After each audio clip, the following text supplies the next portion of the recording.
I still remember that morning like it happened yesterday.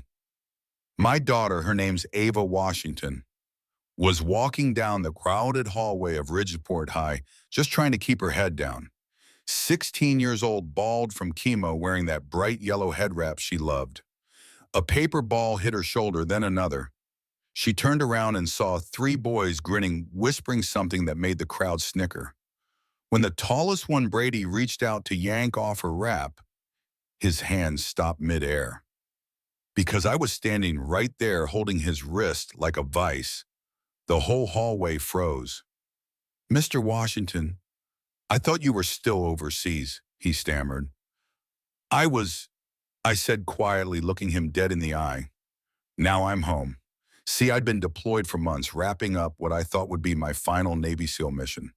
And when I got the message that Ava wasn't doing well, not just physically, but mentally, I got on the first flight back. I'd faced gunfire explosions and enemies who wanted me dead.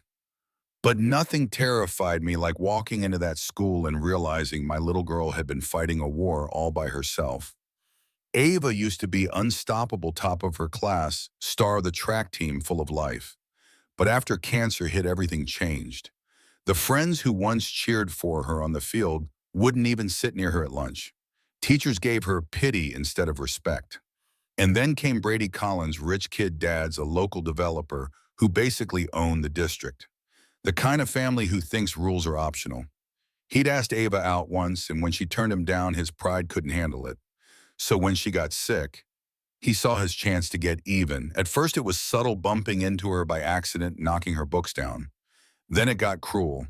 He and his friends stole her medication, made memes about her bald head, and even started a fake GoFundMe called Help the Dying Diversity Project.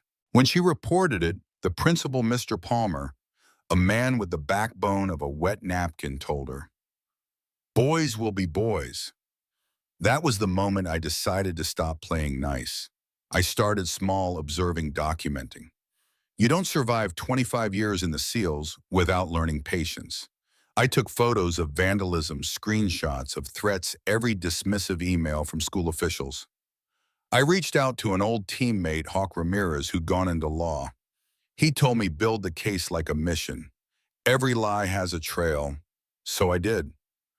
I followed the money and found out the principal's wife owned a consulting firm, one that just happened to get fat payments from Brady's dad's company every time a disciplinary issue involving rich kids disappeared. It wasn't just bullying, it was corruption. Meanwhile, Ava was getting worse. The stress, the humiliation, it was breaking her body faster than the cancer. Dr. Patel, her oncologist, said, if she keeps living like this, treatment won't save her. I remember holding Ava's hand that night as she whispered, maybe it'd be easier if I just didn't wake up. That's when something inside me flipped. The soldier in me woke up. I called in Favors brothers who owed me their lives. Within days, quiet SUVs started showing up around Ridgeport. My guys blended in as janitors, teachers, deliverymen. We weren't breaking laws. We were collecting truth. Hidden cameras, screenshots, patterns. Every move those boys made, every cover-up, Palmer approved, it was all recorded. And then came the community fundraiser. Ava had helped plan at a small event for kids battling cancer. Brady and his gang showed up late, spray cans in hand, ready to ruin it. What they didn't know was that local reporters, college reps, and half the school board were already there, and every camera was rolling. When they were caught defacing a banner that said, "Strength through struggle," the whole room saw exactly who they really were. The videos went viral overnight. But the next morning, the local news twisted it. Teen prank gone wrong. Richard Collins, the father, went on TV talking about cancel culture and boys being boys. Same script, different day. But I'd already moved the fight beyond their reach. My lawyer friend filed complaints straight to the Department of Education in the FBI's Civil Rights Division. And we brought in a national journalist, Catherine Martinez, who wasn't afraid of rich men. When her article hit, everything changed. Privilege, power, and prejudice. How Wealth shields school bullies. It spread like wildfire.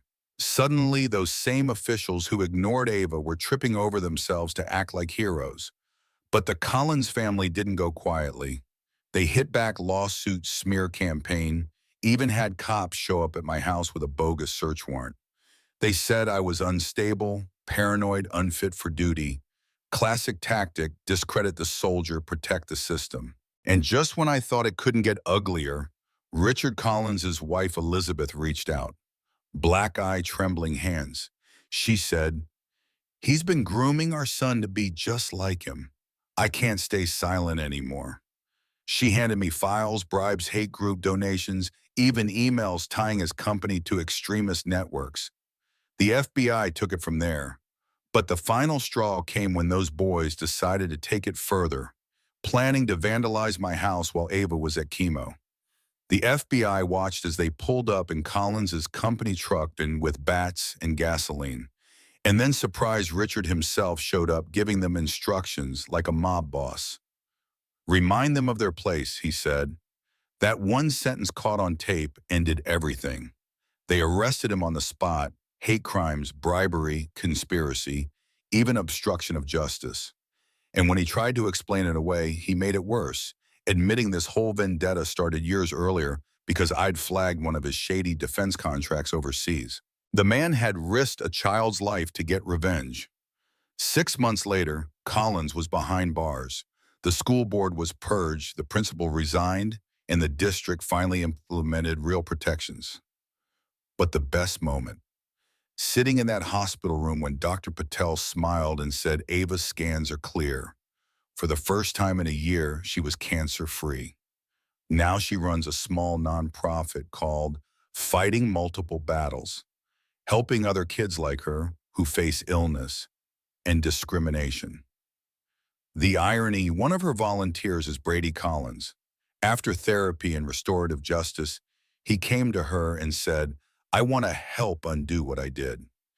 Ava didn't forgive him overnight, but she told him, "Change is a process. If you're serious, start here." People ask me if I regret how far I went.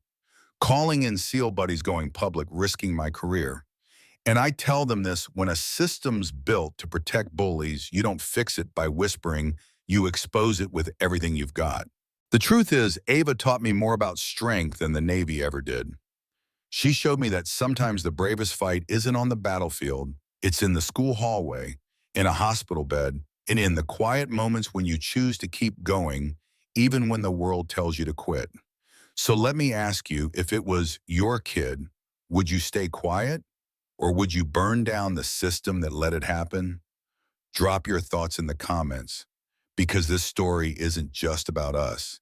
It's about every person who's ever been told to. Know your place. And if you believe that courage and justice still matter, hit that like button, share this story, and remember, no matter what the world throws at you, Washingtons don't break.